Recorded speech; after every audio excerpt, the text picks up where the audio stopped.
compartilhar com vocês Mateus capítulo 15, versos 21 a 28. Nós vamos hoje, nessa noite, estar pensando aqui sobre essa história aqui da mulher cananeia, uma mulher sírio-fenícia. Antes, porém, antes de fazermos a leitura desse texto, quero convidar você para curvar aí a sua cabeça, para a gente ter um momento de oração, pedindo a Deus que use de graça, de bondade, de misericórdia, como Ele sempre tem usado, para que Ele fale conosco mais uma vez. Pai bendito, nós louvamos o Teu nome. Bendizemos o Teu nome por esse dia, pelas nossas vidas, ó Pai, por essa oportunidade que o Senhor nos permite, ó Deus, de podermos nos reunir agora no Teu nome, podemos abrir a Tua palavra, podemos aprender um pouco mais do Senhor. A nossa oração é que o Senhor, como o Senhor sempre tem feito, que o Senhor venha nos visitar, venha falar profundamente, ó Deus, aos nossos corações. O Senhor sabe aquilo que precisamos ouvir, o Senhor sabe melhor que nós mesmos. Então colocamos a nossa vida, colocamos esse momento na Tua presença e pedimos a bênção do Senhor, em nome e por amor de Jesus. Amém. Amém. Diz o seguinte: saindo dali, Jesus foi para a região de Tiro e Sidom. E eis que uma mulher cananeia, que tinha vindo daqueles lados, clamava: Senhor, filho de Davi, tenha compaixão de mim. Minha filha está horrivelmente endemoniada. Jesus, porém, não lhe respondeu palavra. Então, os seus discípulos, aproximando-se, disseram: mande-a embora, pois vem gritando atrás de nós. Mas Jesus respondeu: não fui enviado senão as ovelhas perdidas da casa de Israel. Ela, porém, veio e o adorou, dizendo: Senhor, me ajude. Jesus respondeu: não é correto pegar o pão dos filhos e jogá-lo aos cachorrinhos. A mulher disse: é verdade, Senhor, pois os cachorrinhos comem das migalhas que caem da mesa dos seus donos. Então Jesus exclamou: mulher, grande é a sua fé. Meus irmãos, nossa caminhada, a nossa vida, ela é repleta de empecilhos. O que nós não podemos permitir é que esses empecilhos, que essas dificuldades da vida se transformem em obstáculos intransponíveis. No texto lido, nós nos deparamos com a história de uma mulher que se dirige a Jesus na intenção de que ele cure sua filha que estava endemoniada.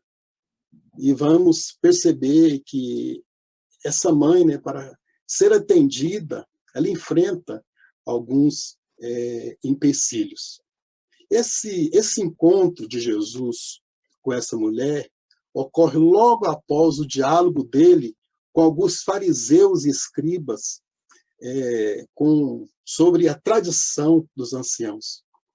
Segundo o texto, Jesus, então, após esse diálogo com os saduceus, com os fariseus, com os escribas, ele se dirige, então, lá para a região de Tiro e Sidom, que ficava na costa da Palestina, e era uma região que moravam os não-judeus, uma região que moravam os gentios.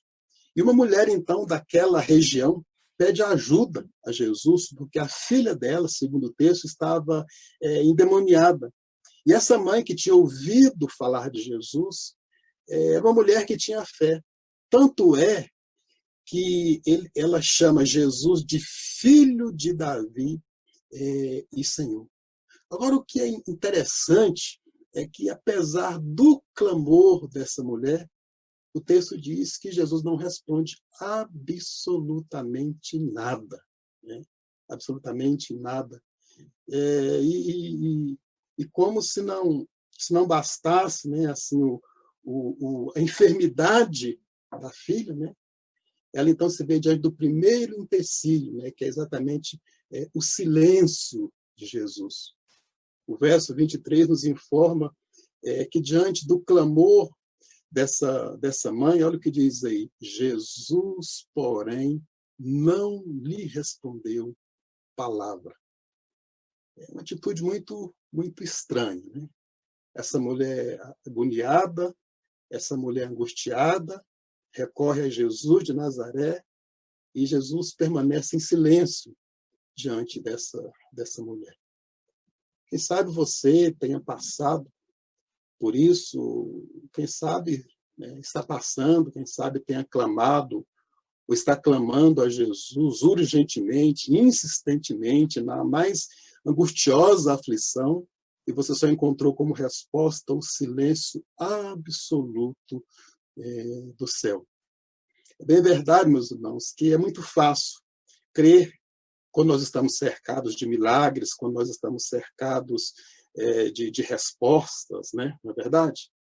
Como é difícil continuar crendo quando os céus estão em silêncio, quando você não vê as coisas acontecerem, quando as suas orações não são respondidas, quando você pede a Jesus algo e parece que as coisas caminham de mal para pior.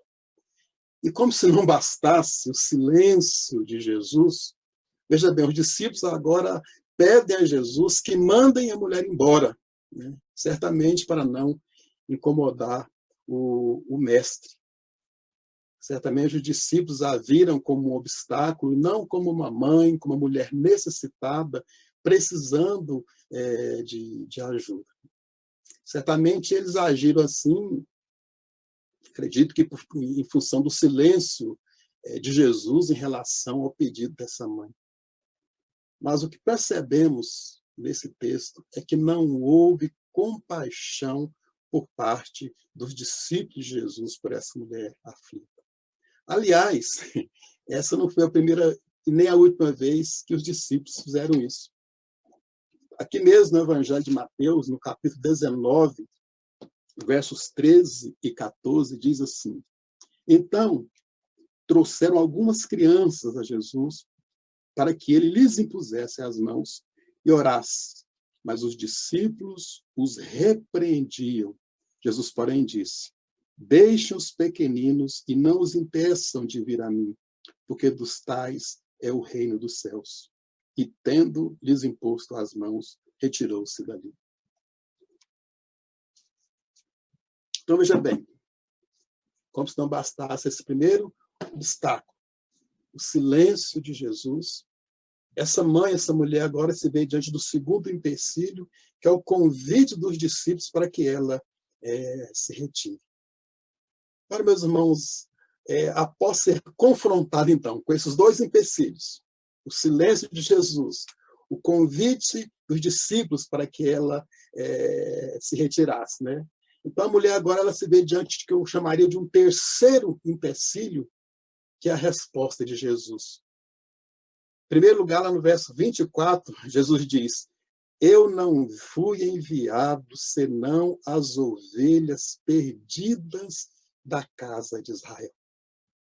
Essas foram palavras absolutamente desanimadoras, porque essa mulher não era israelita, ela não era uma judia, ela era uma mulher gentia. Agora, assim, o que é encantador aqui nesse texto é que essa mulher, ao invés de sair desiludida, ao invés de sair revoltada, diz a Bíblia, olha só, diz as Escrituras, que ela adorou o Senhor. No verso 25 diz que ela adorou o Senhor e disse: Senhor, me ajude. Em vez de desistir da sua causa, ela se prostra aos pés do Salvador para adorá-lo. A causa de sua filha era tal e com tal urgência que ela não desiste ao sinal das primeiras dificuldades. Jesus, então, declara a missão com a qual ele veio, e é verdade que ele veio primeiro para as ovelhas perdidas da casa de Israel. Jesus veio anunciar o reino de Deus, a salvação mediante a sua morte, primeiramente aos judeus, a quem Deus tinha feito as promessas, a quem Deus tinha feito uma aliança, de quem foi dito que o Messias haveria de descender. Durante os 3 anos no ministério de Jesus, nós podemos perceber que Jesus se concentrou nos judeus. Ele evangelizou os judeus. Ele foi para a vila dos judeus, mas isso não exclusivamente. Nós temos, por exemplo, o episódio que Jesus evangeliza uma mulher que não era judia, mulher samaritana, e há outros episódios também.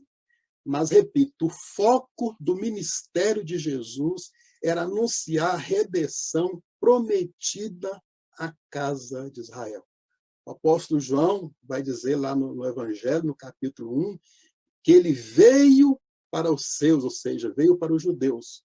Mas ele continua, veio para os seus, mas os seus não o receberam. E continua, mas a todos quantos o receberam, deu-lhes o poder de serem feitos filhos de Deus, a saber, aos que creem no seu nome. Então, em função, porque os judeus rejeitaram, né? Nós, então, que não éramos judeus, somos enxertados e somos também abençoados. Mas voltando aqui ao texto, Jesus completa a resposta, dizendo aí no verso 26, filha, olha, não é correto pegar o pão dos filhos e jogá-lo aos cachorrinhos. Eu fico pensando, essa mulher podia ter ficado revoltada, decepcionada, magoada com a comparação que Jesus fez. Mas, ao contrário, meus irmãos, essa mulher ela tem a capacidade, ela converte essa palavra desalentadora em otimismo, ela transforma essa aparente derrota em vitória. Ela busca, meus irmãos, ela busca o milagre, ainda que esse milagre seja a expressão da migalha da graça de Deus. Olha o que ela diz no verso 27. É verdade, Senhor, pois os cachorrinhos comem das migalhas que caem da mesa dos seus donos. Olha o que ela está dizendo. Senhor, eu preciso do milagre. Ainda que seja a expressão das migalhas da sua graça. Eu fico a perguntar por quê? Por que Jesus agiu assim com essa mãe, né? Parece que assim que faltou misericórdia, parece que faltou graça, parece que faltou compaixão. E quantas vezes também a gente fica perguntando, questionando, né? Muitas vezes Deus age assim comigo, age assim com você. A gente chega diante dele, coloca as nossas lutas, as nossas dificuldades. A gente não ouve nem não, nem sim, mas um silêncio absoluto, né? Por quê, né? Por que Jesus faz? Por que Deus permite que esse tipo de coisa aconteça? Os irmãos, o que nós aprendemos que Jesus faz isso exatamente para despertar em nós uma fé mais profunda. Lembram-se, Deus fez assim com Abraão. Deus havia prometido um filho a Abraão. A Bíblia diz que passou 25 anos. Após 25 anos, Deus finalmente dá a Abraão aquele filho como expressão milagrosa do seu amor. Abraão estava então com 100 anos. Sara, sua mulher, que era estéril, estava com 90 anos. E Deus, então, meus irmãos, faz esse milagre para mostrar àquele casal e para mostrar a nós a sua capacidade de realizar aquilo que está longe das possibilidades humanas. E depois que aquele menino já estava adolescente, Deus o pede em sacrifício, né? Parece contraditório, mas Deus age assim. E para mostrar, então, o seu poder, ele poupa aquele filho, revelando mais tarde ao mundo o mais esplêndido exemplo da sua graça, né? A dádiva do seu próprio filho, Jesus de Nazaré, ao mundo. Pois bem, mas conforme nós dissemos, a mulher, ele então continuou insistindo. O texto diz que ela adorou a Jesus e pediu a Jesus para que ele a socorresse, né? Aí Jesus fez essa declaração, esse dito, né, que à primeira vista, assim, ofensivo, né? Porque num primeiro momento pode-se pensar que Jesus estava se referindo aos cães raivosos e ferozes. Naquela época, os cães eram tidos como animais imundos, porque eles comiam carniça, eles eram como que eram animais violentos, era terrível. Então, no primeiro momento, pode-se pensar que Jesus estava comparando aos cães. Mas não, meus irmãos. Jesus estava se referindo aos cachorrinhos, né? Aos cachorrinhos domesticados. Jesus, na verdade, aqui estava se referindo aos pets, que era, né, era o que? Era um animal de estimação, um animal doméstico, que realmente, cachorrinho que ficava embaixo da mesa na hora das refeições, e que comia as migalhas que caíam, especialmente quando as crianças estavam comendo. O que Jesus, então, está dizendo aqui para essa mulher é que ele veio trazer o alimento, primeiramente, para os filhos de Israel, e que não era justo retirar o alimento que foi designado aos filhos de Israel e dar aos cãezinhos. Jesus não tinha nenhuma intenção pejorativa. Ele estava apenas dizendo qual era a missão dele. Mas a mulher, essa mulher muito sabiamente, ela diz: Senhor, essa sua ilustração ela me serve. Ela me serve, sabe por quê? Pois os cachorrinhos, eles comem das migalhas que caem da mesa dos seus donos, conforme aí o verso 27. E essa declaração, meus irmãos, como nos demonstra o texto, ela moveu o coração de Jesus. Ele então viu o discernimento espiritual daquela mulher e disse no verso 28, mulher, que grande fé você tem, que seja feito como você quer. E diz o texto que desde aquele momento a filha daquela mulher ficou curada. Que coisa encantadora, né? A mulher, ela não desistiu da sua causa. E por isso, então, meus irmãos, essa mulher ela sai vitoriosa. A fé dessa mulher demonstra, né, que é uma fé morta para a dúvida. É uma fé surda para o desencorajamento. Ela é uma fé cega para as impossibilidades. E não vê absolutamente nada a não ser o triunfo de Deus. Certa feita, alguém disse com muita propriedade que a fé honra Deus e Deus honra a fé. George Miller disse que a fé é saber que Deus pode. A fé não é saber que Deus pode. A fé é saber que Deus quer. E esta mãe, meus irmãos, clama, né? E tem convicção de que Jesus não apenas pode, mas ele quer, e por isso ela insiste. Né? Por quê? Porque a fé, meus queridos, é o elo que liga nossa insignificância à onipotência divina. Diz a Bíblia, então, meus irmãos, que aquela mãe recebeu, pela vitória de sua fé, a libertação da sua filha, né? Quando Jesus diz que seja feito como você quer. E desde aquele momento, então, diz o texto que a filha dessa mulher ficou curada. Meus irmãos, a fé reverteu aquela situação. O pedido ele foi atendido, a bênção chegou, a fé venceu, né? E a fé venceu. O missionário inglês Charles Stanley, ele diz que a fé em Jesus, ela ri das impossibilidades. Mas aí eu pergunto, né, o que esse texto, né, tem a ver conosco, o que esse texto tem a ver comigo, o que esse texto tem a ver com você? O que nós aprendemos aqui com essa história? Primeira coisa, meus queridos, que nós aprendemos é que os empecilhos, eles sempre existirão.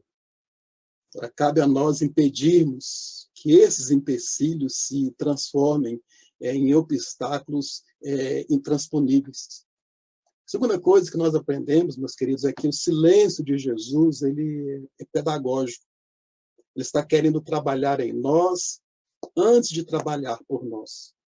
Ele está querendo despertar uma fé mais profunda no nosso coração, como fez com essa mãe. Aprendemos também, meus irmãos, que Deus é assim. Ele parece demorar, mas ele está trabalhando em nós para realizar em nós algo maior e mais esplêndido. E, finalmente, meus filhos, eu quero terminar citando 2 Samuel 22, capítulo 22, verso 30. Davi diz: com meu Deus posso transpor muralhas. Com meu Deus eu posso transpor muralhas. Meus irmãos, que Deus conceda a graça, que Ele nos ajude a enfrentarmos os empecilhos, não permitindo que eles se tornem obstáculos intransponíveis. Conforme eu disse, empecilhos, lutas, dificuldades, nós sempre teremos. Mas Deus permite isso para o nosso crescimento. Então, que Deus abençoe sua vida, que essa palavra ela possa encontrar um lugarzinho no seu coração.